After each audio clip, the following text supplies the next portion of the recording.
Il y a quelques semaines, j'ai trouvé un nouveau travail de livreur de pizza. C'est plutôt cool à 8 $ l'heure. Et c'est comme ça qu'on m'a dit d'aller livrer une pizza dans une sorte de complexe d'appartements, rien d'exceptionnel.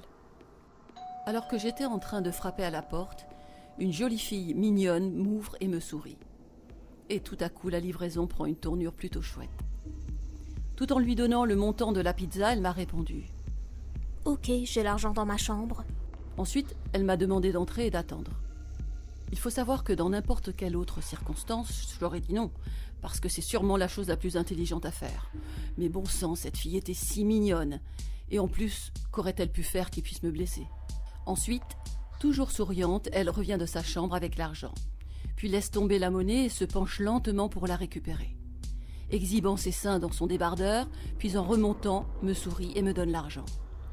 Voilà comment la conversation s'est déroulée après. Elle me dit « Vous êtes mignon. » J'ai répondu. Merci, vous aussi. Je peux avoir ton numéro ? Je te connais à peine.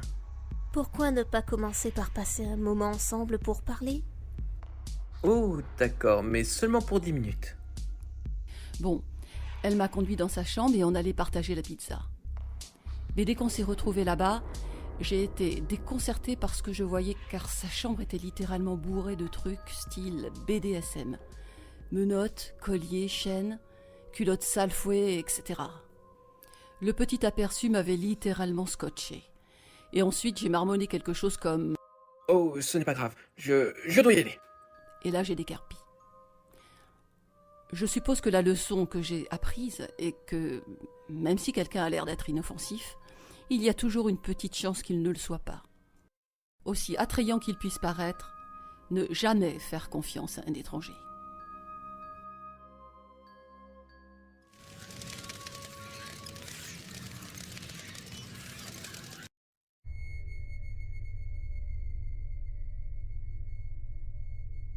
Il y a 2 semaines, alors que j'étais seule à la maison, la sonnette retentit. J'ai demandé « Yes ?» et le gars a répondu « Oh, c'est pour la livraison de la pizza !» Mais je n'avais pas commandé de pizza. Et pourtant, quand j'avais regardé la personne, celui-ci portait en effet une boîte de pizza. Puis je lui dis que je n'avais pas commandé de pizza, et il est parti. En regardant par ma fenêtre, je l'avais vu traverser la rue pour aller chez mon voisin. Et j'ai pensé que c'était peut-être eux qui avaient commandé la pizza. Et ainsi, je suis retournée faire ce que j'étais en train de faire, c'est-à-dire jouer à des jeux vidéo. En fait, il s'est avéré que le type a cambriolé mes voisins parce qu'ils n'étaient pas dans leur maison. C'est assez effrayant. J'aurais probablement pu l'arrêter si j'avais appelé la police, et en y repensant, je me suis souvenu qu'il portait une petite boîte Little Caesars, qui est utilisée exclusivement dans les points de retrait avec remise en main propre pour les pizzas à emporter.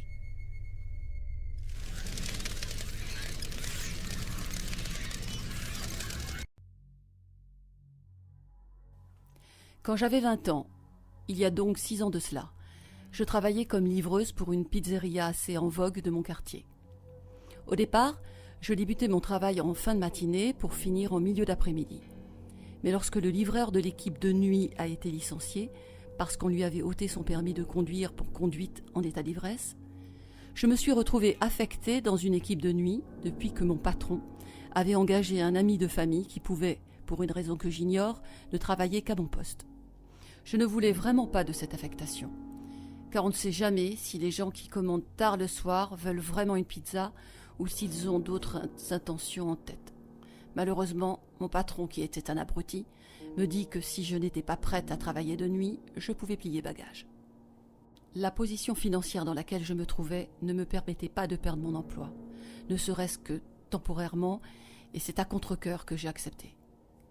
Durant le premier mois, tout s'est déroulé sans problème, mais c'était jusqu'à ce que j'ai à livrer une pizza dans une maison qui se trouvait tout juste dans notre zone de livraison.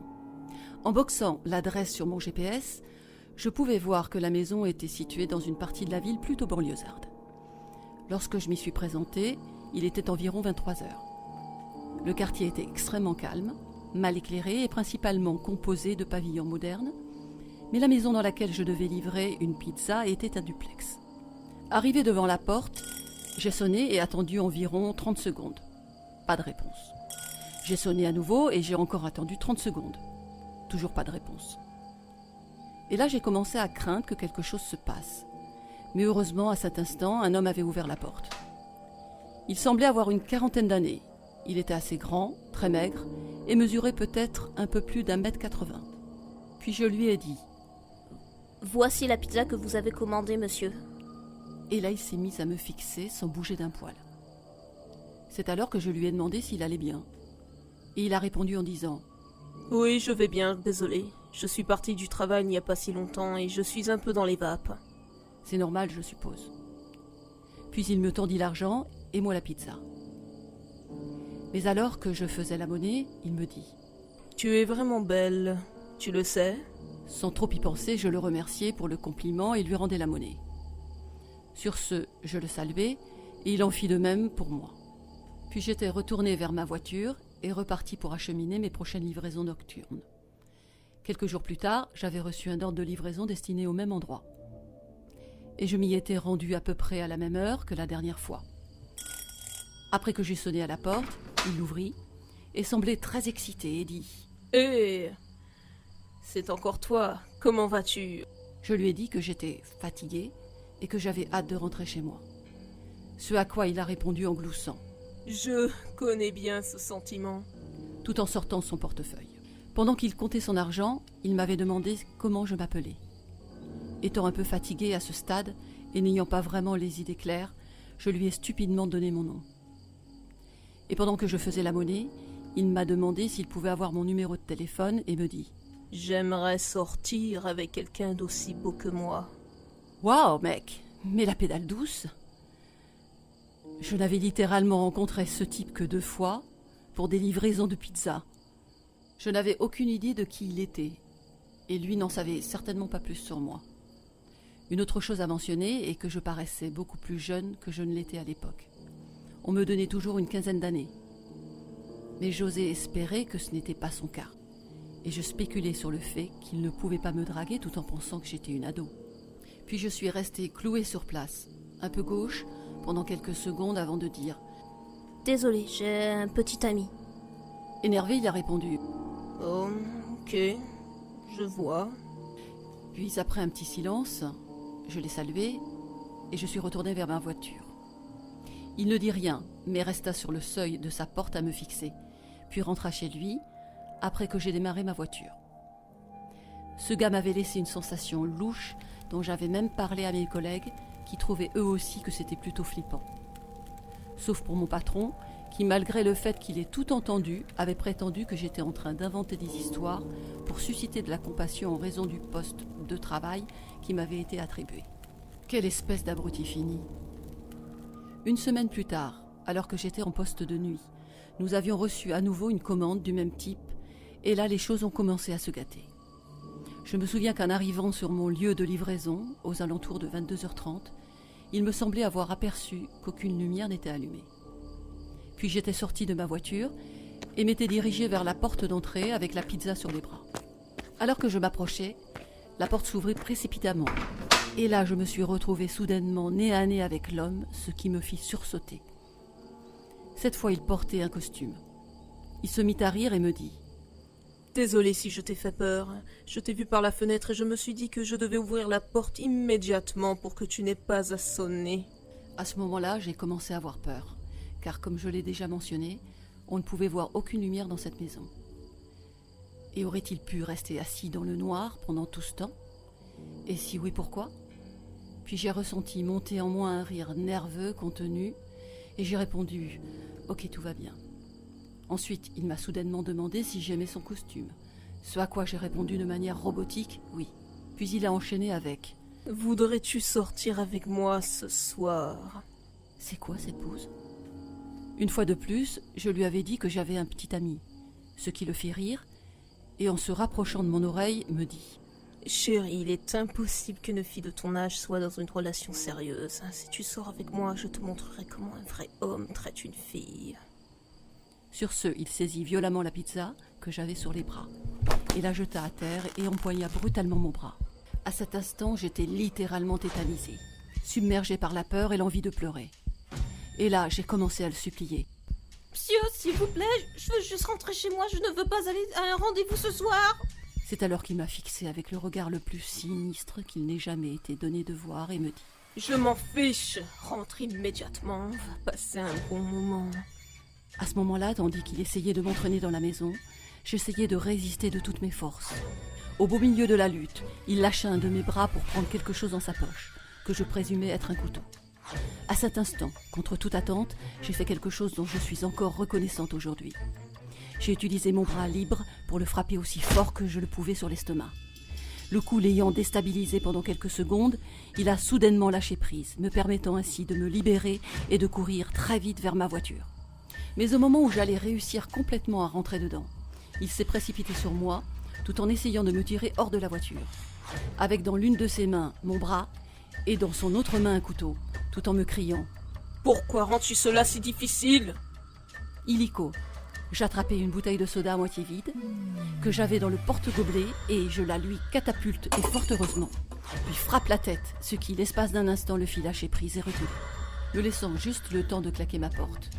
Tout d'un coup, il s'est mis à surgir sur le capot de ma voiture, et a commencé à gratter et à taper sur mon pare-brise avec son couteau. Et là, j'ai commencé à conduire en marche arrière pour sortir de l'emplacement dans lequel je me trouvais avec le type qui essayait encore de s'accrocher et qui, tout en tapant sur mon capot, criait « Arrête cette putain de voiture !»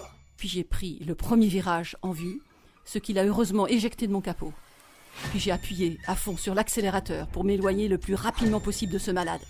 Toujours en état de choc, j'ai poursuivi ma route tout en dépassant les quelques pâtés de maisons qui se présentaient dans la rue et en continuant à prendre tous les virages qui se présentaient devant moi, car je craignais d'être suivi.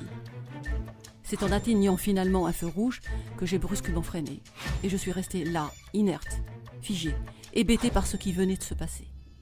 J'ai commencé à pleurer et à trembler violemment, alors que j'étais assise là, réalisant que j'avais failli perdre la vie. Je ne pouvais m'empêcher de m'interroger en boucle, en me demandant par quel miracle étais-je encore en vie. Lorsque le feu est passé au vert, je me suis rangée sur le bas-côté, et je suis restée assise là, incapable de réfréner mes flots de larmes. Puis au bout d'un certain temps, je réussis à retrouver l'énergie suffisante pour retourner à la pizzeria. Une fois sur place, mon collègue comprit presque immédiatement en me voyant que quelque chose ne tournait pas rond. Et c'est à cet instant que je me suis littéralement effondrée devant lui, et tous sont arrivés se demandant ce qui se passait.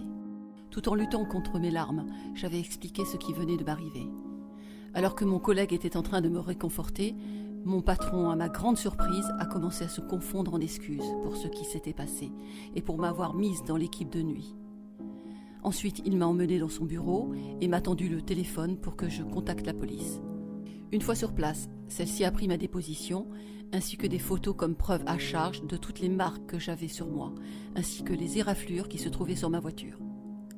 Mon collègue m'avait suivi jusqu'à ce que je sois en lieu sûr chez moi, puis je m'étais effondrée sur mon lit et surprenamment, je réussis facilement à m'endormir. Dès le lendemain, je quittais mon emploi et par chance, une amie réussit à me trouver une nouvelle situation dans son magasin de vêtements. En ce qui concerne le psychopathe, 2 jours plus tard, j'avais reçu des nouvelles de la police qui m'avaient expliqué que l'ensemble du duplex appartenait au frère du type qui vivait dans la partie droite du duplex avec sa femme, alors que le psychopathe, lui, vivait dans la partie gauche. J'avais appris également qu'il n'avait cessé d'entrer et de sortir de prison, d'abord pour vol et agression, puis pour crime sexuel. Et que cela faisait tout juste 5 mois qu'il était sorti de prison et qu'il y avait été condamné pour avoir eu des relations sexuelles avec mineurs. Quand la police est arrivée dans le duplex, il était parti depuis longtemps et sa famille disait n'avoir aucune idée de l'endroit où il s'était enfui. Mais la police a insisté sur le fait qu'il le retrouverait. Les 2 mois qui suivirent, je les ai passés à craindre qu'il me retrouve et achève ce qu'il avait en tête. Mais grâce à la police qui me tenait régulièrement au courant, j'appris qu'il s'était enfui dans une autre ville voisine et avait tenté d'enlever une adolescente qui marchait seule dans la rue tard dans la nuit. Heureusement, quelqu'un qui précisément à cet instant était en train de regarder par la fenêtre vit la scène et appela la police, qui arriva aussitôt et le surprit en flagrant délit alors qu'il était en train d'essayer de la faire monter de force dans sa voiture. Il réussit néanmoins à s'enfuir et la police se lança à sa poursuite. Après avoir grillé un feu rouge près d'un boulevard très fréquenté, une camionnette le percuta côté conducteur. Par une sorte de miracle, Le conducteur de la camionnette ne subit que des blessures mineures, tandis que le psychopathe succomba à ses blessures bien avant l'arrivée de l'ambulance. Après avoir remercié les agents de police pour leur travail, j'étais sortie dans la rue. Et tout en tirant sur ma cigarette pour l'allumer, je tentais d'absorber tout ce qu'on venait de me dire. Je ne souhaite la mort de personne, mais après avoir appris la sienne, je dois avouer que je m'étais sentie soulagée. Je m'étais sentie soulagée qu'il ne puisse plus faire de mal à qui que ce soit. Je m'étais sentie soulagée de ne plus avoir à le rencontrer, de ne plus avoir à subir la procédure judiciaire et de ne plus avoir à ressurgir et raconter ce qui s'était passé cette nuit-là. Ma dernière expérience, il y a 2 ans, était effrayante. Mais je pense que celle-ci est la plus effrayante, car j'étais seule et face à face avec ce psychopathe. Qui sait où je serais aujourd'hui s'il avait réussi à me faire rentrer chez lui.